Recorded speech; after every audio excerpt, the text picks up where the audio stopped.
has asked me to do a commentary on the state of wrestling in 1998. I guess they figured Cornette's always good for a couple of laughs. Well, I'm not really going to be too funny tonight. Because, you see, I think the state of wrestling in 1998 stinks. I think WCW stinks. I think the NWO stinks. I think ECW is embarrassing. And I think the WWF stinks. And I'll tell you why. You don't have to go back any further than last week on Raw. You got a guy coming out dressed like a Christmas tree. You got a woman coming out dressed like a reindeer. You got two adolescent mullet heads showing their butt cheeks on national TV and having a phony match for a championship. I think it stinks. I think it's disgusting. I think nobody has any respect for wrestling anymore. Where is wrestling? Not sports entertainment, but wrestling. You know, just a couple of years ago, I left my home in Tennessee and I moved to Connecticut, which is like trading a Hawaiian vacation for a bed in a cancer ward, to come to work for the WWF full-time, the biggest wrestling promotion in the history of the planet. And I moved to Connecticut with snow on the ground 7 months out of the year, real estate prices that would make Donald Trump's hair stand on end, the rudest bunch of people I've ever seen where English is a second language and traffic jams at 4 o'clock in the morning. But I think that's okay because I'm with the biggest wrestling promotion of all time, the WWF. But over the last couple of years, I don't see any wrestling. They got some great wrestlers around here, but they don't have any time to wrestle because of all the falderall and the nonsense going on. You see what the problem is the people running the two big promotions, one guy is a game show host wannabe from Minneapolis with phony teeth, phony hair, and a phony tan. And running the WWF, you got a whole office building full of Yankees from New York City who wouldn't know a wrestling match if it fit them. So they sit around all day listening to people on the internet, and the people on the internet wouldn't know a wrist lock from a wristwatch. I don't particularly care what some Yankee from New York City wants to see. I want to see wrestling matches with wrestlers. I want to see real old-fashioned wrestling. I want to see some people who have some respect for the traditions of the wrestling industry, have some respect for the sport of wrestling. I don't want to see sports entertainment and flying donkeys all around. I think it's garbage, I think it's insulting, and I think it's a shame to a fine sport like this. Down south where I come from, they know wrestling. They were brought up on it. They grew up on it, and they respect it.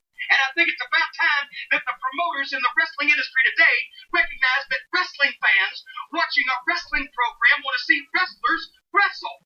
That's easy. It's not too hard to understand if you just think about it. But the problem is that nobody has any respect for tradition. Well, I got news for you.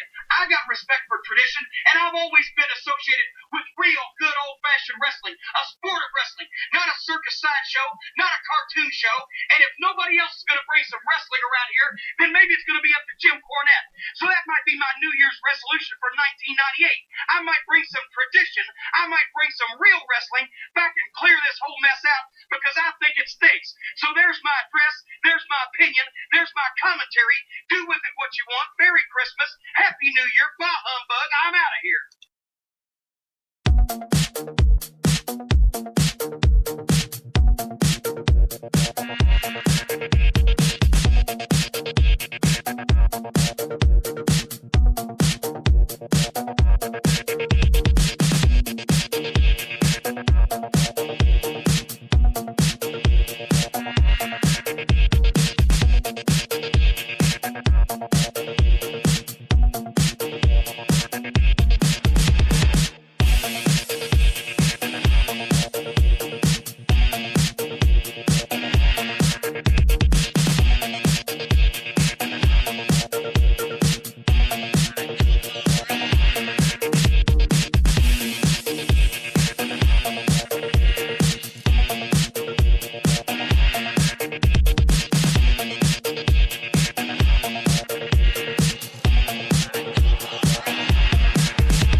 All right, hello and welcome here to Open Mic Wrestling Night here on Fill in the Void Podcast Network, broadcasted on Spreaker.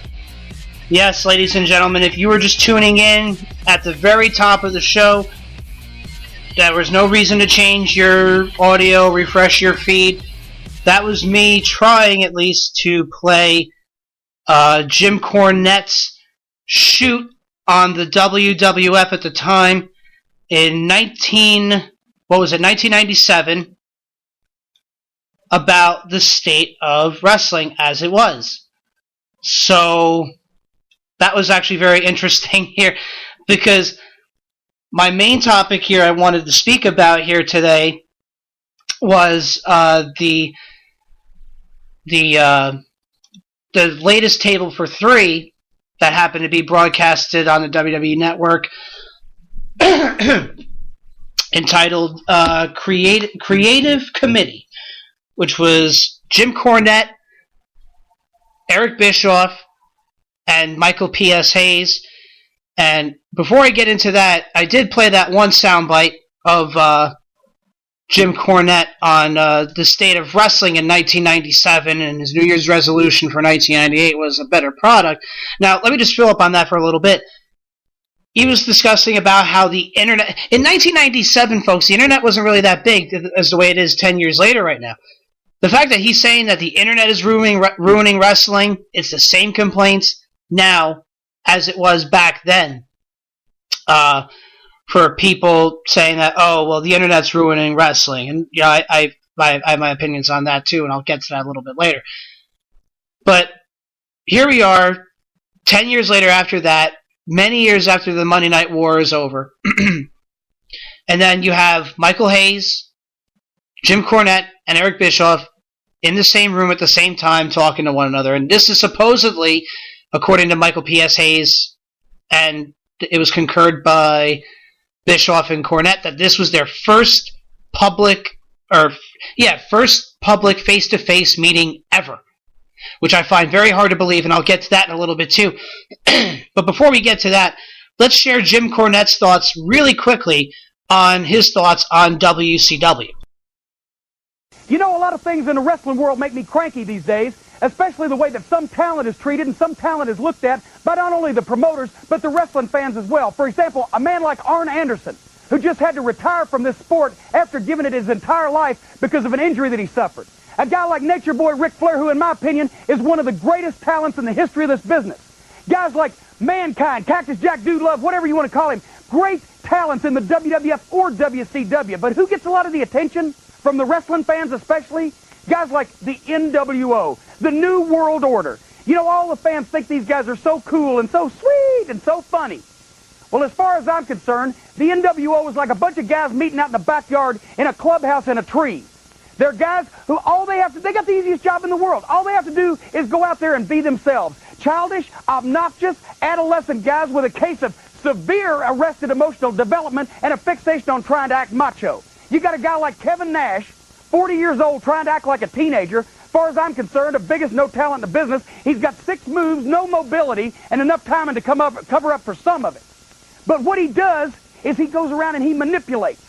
Kevin Nash had a multi-million-dollar promotional company, the WWF, push him to the moon to make him a star, and then what does he do? He leaves after he gives his word of staying, so by the way, he's a liar too. He leaves and he goes to WCW for a big contract. Why? More on that later. You got a guy like Scott Hall, who's a good wrestler, but good's about it. He's the best of the bunch. But he had the same million-dollar promotional company make him a star after he'd been in this business 10 years without putting 3 asses in a seat. And what does he do? He goes to WCW for a big contract. Why? More on that later. And then you got a guy, 6, 1, 2, 3 kid. His name's Sean Waltman, whatever you want to call him.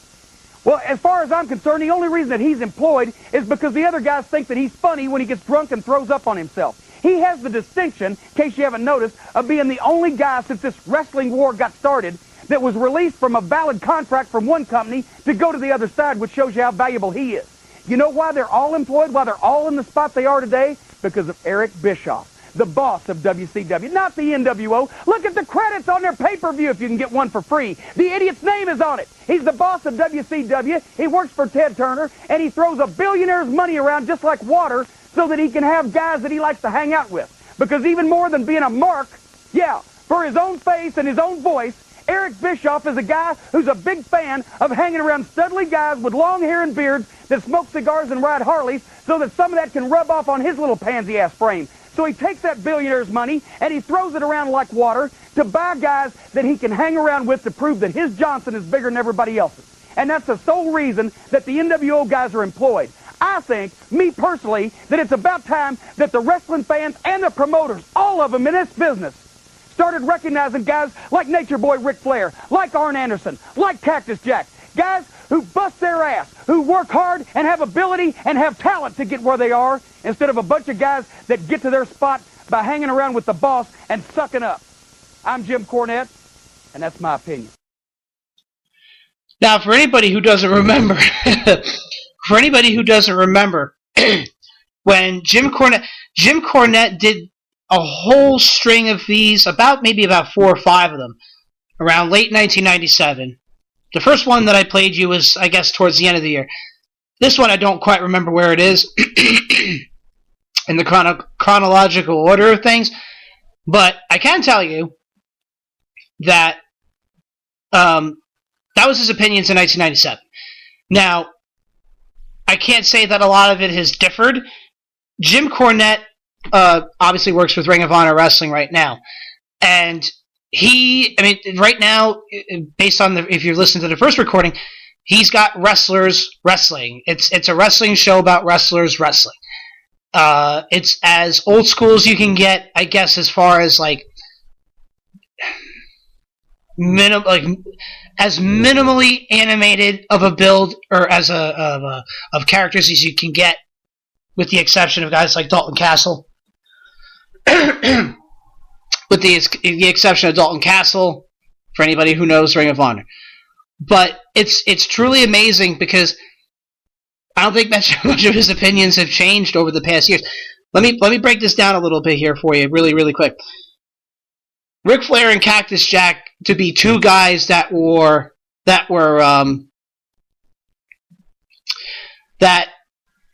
they didn't like each other because Jim Cornette believes that two of them are talented enough for them to be mentioned in the same sentence.